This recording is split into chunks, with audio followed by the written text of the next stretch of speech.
بسم اللہ الرحمن الرحیم۔ ایم فل اردو سیمیسٹر 8 سے سیمیسٹر نمبر 2 میں پروموٹ ہونے والے میرے عزیز طلباء و طالبات، السلام علیکم۔ سب سے پہلے تو میں آپ کو اس بات کی مبارکباد پیش کرتا ہوں کہ آپ سیمیسٹر نمبر 8 سے کامیابی سے ہمکنار ہو کے سیمیسٹر نمبر 2 میں پہنچ گئے ہیں۔ سیمیسٹر نمبر 2 میں جسے ہم نے جو آپ کے کورس کا ٹائٹل ہے وہ ہے نثری اردو نمبر قصہ دوم۔ قصہ دوم میں آپ ڈرامہ، افسانہ اور سفر نامہ پڑھیں گے۔ اس سیمیسٹر میں آپ کو ڈرامہ اور سفر نامہ کے بارے میں پڑھاؤں گا اور اس کے ساتھ ساتھ کچھ افسانے کے بارے میں بھی آپ کو بتاؤں گا۔ ڈرامہ سے کیا مراد ہے؟ اس کے کیا معنی ہے؟ اس کی عمومی تعریف کیا ہے؟ ڈرامہ یونانی زبان کے لفظ ڈراؤ یا ڈرائے سے نکلا ہے، جس کے معنی ہے کرنا یا کر کے دکھانا، یعنی ایسی تحریر جو صرف پڑھی نہ جائے بلکہ اسے باقاعدہ پرفارم کر کے آپ کے سامنے پیش کیا جائے۔ سنسکرت میں اس کے لیے لفظ درشیے قاد استعمال ہوتا ہے۔ دال رے شین یہ ہے درشے قاد، کاف کشش والا الف اور دال، جس کے معنی ہے ایسی نظم جو سامنے موجود دکھائی دے۔ درشیے لفظ درشن سے نکلا ہے، آپ ہم استعمال کرتے ہوں گے، یہ لفظ آپ نے سنا ہوگا، اور قاد کے معنی ہے نظم، یعنی ایسی نظم جس کے درشن کیے جا سکیں، ایسی نظم جسے دیکھا جا سکے، یعنی ایسی تحریر جسے پڑھا ہی نہیں بلکہ دیکھا جائے۔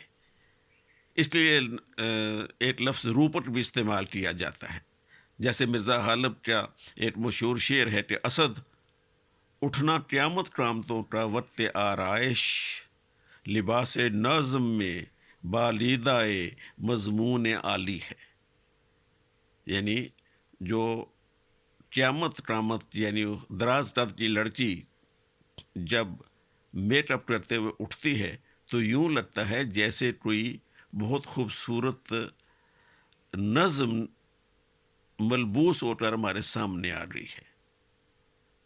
مراد یہ کہ یہاں بھی نظم جو ہے وہ عملی شکل میں ہمیں دکھائی دے رہی ہے۔ اس لفظ سے جو داخلی مفاہیم اخذ کیے جا سکتے ہیں ان کے مطابق ڈرامے کی بنیاد صرف تحریر پر مبنی نہیں ہے، بلکہ ڈرامے کی بنیاد حرکت اور آواز پر ہے۔ اس سے مراد کیا ہوئی کہ دیگر تمام تحریریں مثلا ناول، داستان، افسانہ، شاعری، سفر نامہ، سوانح عمریاں، یہ تمام تحریریں جو ہیں یہ صرف ایک عمل سے گزرتی ہیں اور وہ ہے تحریر کا عمل۔ یہ تحریر ہوتی ہے اور اس کے بعد براہ راست قارئین کے ہاتھوں میں چلی جاتی ہے۔ قارئین اس تحریر کو پڑھتے ہیں اور ان معنی، ان موضوعات، ان مفاہیم تک رسائی حاصل کر لیتے ہیں جو مصنف یا ادیب یا شاعر کے ذہن میں ہوتی ہے، جبکہ ڈرامے کو دور عمل سے گزرنا پڑتا ہے۔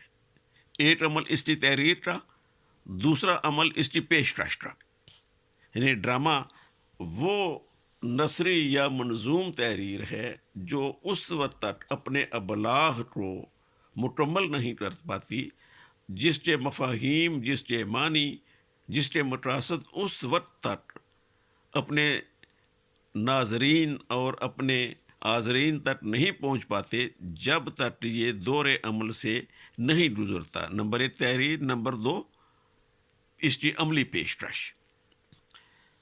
اس سے مراد دوبارہ وہی ہوئی کہ ڈرامہ جو ہے یہ حرکت و عمل و آواز کا نام ہے۔ بقول سائسیرو، ایک مشہور مغربی نقاد ہیں ڈرامے کے، سائسیرو CICERO سائسیرو وہ کہتے ہیں کہ ڈرامہ زندگی کی نقل، رسم و رواج کا آئینہ اور سچائی کا عکس ہے. یعنی ڈرامہ بذات خود زندگی نہیں، یہ زندگی کی نقل ہے. جو کچھ ہم اپنی روزمرہ زندگی میں دیکھتے ہیں، جو ہمارے اوپر گزرتا ہے، جو ہمارے اوپر بیت جاتا ہے، ہم اسے زندگی کی حقیقت، زندگی کی صداقت، زندگی کی سچائی کہتے ہیں. جب اسی بپتا کو جو ہمارے اوپر گزری ڈرامے کی شکل میں پیش کیا جاتا ہے، تو اب اس میں ایک چیز اور شامل ہو جاتی ہے کہ کاش ایسا نہ ہوتا یا کاش ایسا ہو جاتا. تو یوں یہ زندگی کی نقل ہو جاتی ہے. جیسے علامہ اقبال نے کہا تھا کہ تو شب آفریدی چراغ آفریدم، تو نے رات بنائی میں نے چراغ بنا لیا. تو ڈرامہ جو ہے وہ زندگی میں کی جو صداقتیں ہیں، زندگی کی جو سچائیاں ہیں، ان میں یا تو اضافہ کرنا چاہتا ہے، یا جو زندگی کی تلخیاں ہیں، زندگی کی جو ناگوار باتیں ہیں، زندگی کے جو المیے ہیں، ان کے بارے میں خواہش کرتا ہے کہ ایسا نہیں ہونا چاہیے تھا. یوں یہ زندگی نہیں بلکہ زندگی کی ایک نقل ہے. مشہور اداکار، مشہور ڈرامہ رائٹر اور ناول نگار وکٹر ہیوگو، جن کا ایک بہت مشہور ناول تھا انچ بیٹ آف نیٹرڈم، جس کے اوپر فلم بھی بنی، وہ کہتے ہیں کہ ڈرامہ ایک ایسا آئینہ ہے جس میں فطرت اپنا عکس دکھاتی ہے. یعنی یہاں بھی اس تشریح کے حوالے سے بھی ڈرامہ بعین زندگی کو ہمارے سامنے پیش نہیں کرتا، بلکہ یہاں پہ فطرت، یہاں پہ زندگی اپنا عکس دکھاتی ہے. ایک اور مشہور نقاد ڈرامے کے سارسے، SARCEY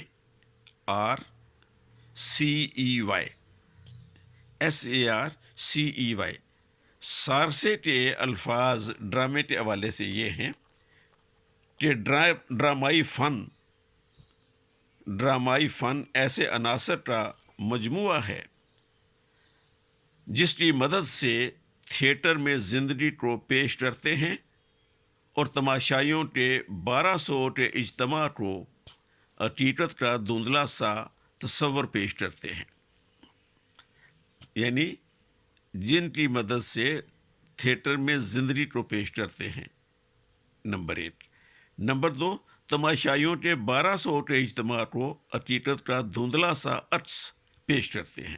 اب یہ جو انہوں نے قید لگائی 1200 کے تماشائی، یہ اس لیے کہ جب بھی ہم لفظ ڈرامہ استعمال کرتے ہیں تو اس سے ہماری جو عمومی مراد ہوتی ہے وہ اسٹیج ڈرامہ ہے. چونکہ اب ڈرامے کی جو آگے مزید شکلیں بن گئی تکنیکی اعتبار سے، اس میں مزید اضافے ہو رہے. مثلا ریڈیو ڈرامہ ہے جسے ہم ریڈیائی ڈرامہ کہتے ہیں، پھر فلم ہے، فلم بھی ڈرامے کی ایک شکل ہے، پھر ٹیلی ویژن ڈرامہ ہے. تو ریڈیائی ڈرامہ یا ٹیلی ویژن ڈرامہ یا فلم، یہ اب یہ 1200 کی جو عد ہے اس سے آگے کی چیزیں ہیں.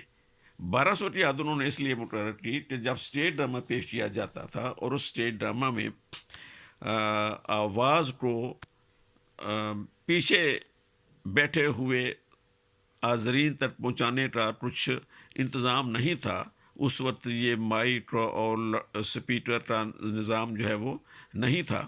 تو لہذا جو کلاسیکل ڈرامہ ہے شیکسپیئر کا یا ان کے بعد یا جو سنسکرت ڈرامہ ہے، جیسے رنگ منڈلی تھی، جیسے ریس تھا، جیسے سوان تھا، جیسے بہروپ تھا، تو اس میں جو تعداد مقرر انہوں نے کی وہ تھیٹر کی حدود کے حوالے سے مقرر کی کہ تھیٹر میں جو تماشائی ہیں ان کے پاس اتنی گنجائش نہیں ہوتی تھی کہ آواز جو ہے وہ تمام تماشائیوں تک بآسانی پہنچ سکے. لہٰذا انہوں نے کہا کہ 1200 سے زیادہ کا اجتماع نہیں ہونا چاہیے. کولرج کے نزدیک ڈرامہ حقیقت کا عکس یعنی کاپی، COPI، ڈرامہ حقیقت کا عکس نہیں بلکہ فطرت کی نقالی، امیٹیشن، IMITATION، فطرت کی نقالی ہے۔ یعنی ان کے نزدیک بھی ڈرامے میں تخلیق کا عنصر شامل ہو جاتا ہے۔ یوں زندگی میں کئی واقعات سے دوچار ہوتے ہیں ہم، مگر وہ سب ایک خاص ترتیب سے ظہور میں نہیں آتے۔ چنانچہ نقل سے مراد محض نقل نہیں بلکہ نقل سے کچھ زیادہ ہے۔ مشہور ڈرامہ رائٹر اور ڈرامے کے نقاد وڈسن، HUDSON، وڈسن کے بقول ڈرامہ ایک نقالی ہے جو حرکت اور تقریر کے ذریعے سے ہمارے سامنے پیش کی جاتی ہے۔ ایڈیلن، HADELIN، ایڈیلن کے بقول سٹیج پر ایسی چیزوں کی نمائش نہیں ہوتی جس طرح کے پیش آ چکی ہیں، بلکہ جیسا کہ انہیں ہونا چاہیے۔ یعنی یہاں پہ بھی جو ڈرامہ نگار ہے اس کا منصب یہ ہے کہ وہ چیزوں کو بعین ہی، وہ زندگی کو بعین ہی، وہ واقعات کو بعین ہی اسٹیج پر ہمارے سامنے پیش نہ کر دے، بلکہ اس طرح پیش کرے جیسا انہیں ہونا چاہیے تھا۔ یہ زندگی جو مصائب کا ڈر ہے، یہ دنیا جو مصائب کا ڈر ہے، یہ زندگی جو دکھوں سے آلودہ ہے، یہ زندگی جو آنسوؤں سے تر ہے، ڈرامہ نگار کا کام انہی آنسوؤں کو ہمارے سامنے پیش کر دینا نہیں ہے۔ ڈرامہ نگار کا کام مایوسوں کو مزید مایوس کرنا نہیں ہے۔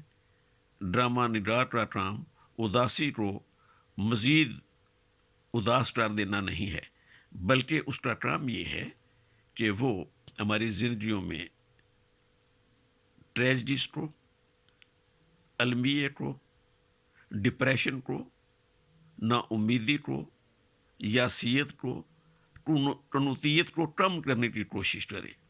وہ اپنے ڈراموں کے ذریعے ہماری زندگیوں میں امید، حوصلہ، شعور، آگے بڑھنے کی لگن، آگے بڑھنے کا ایک جذبہ پیدا کرے۔ تو ان تعریفوں سے یہ ظاہر ہوتا ہے کہ ڈرامہ سے مراد زندگی کے عقائد کو بیان کرنا نہیں، بلکہ زندگی کے عقائد کو عملی طور پر دکھانا اور اس میں امید، جذبے، ولولے کو بھی فروغ دینا ہے۔ اب سوال یہ پیدا ہوتا ہے کہ دوسری اصناف ادب اور ڈرامے میں کیا فرق ہے؟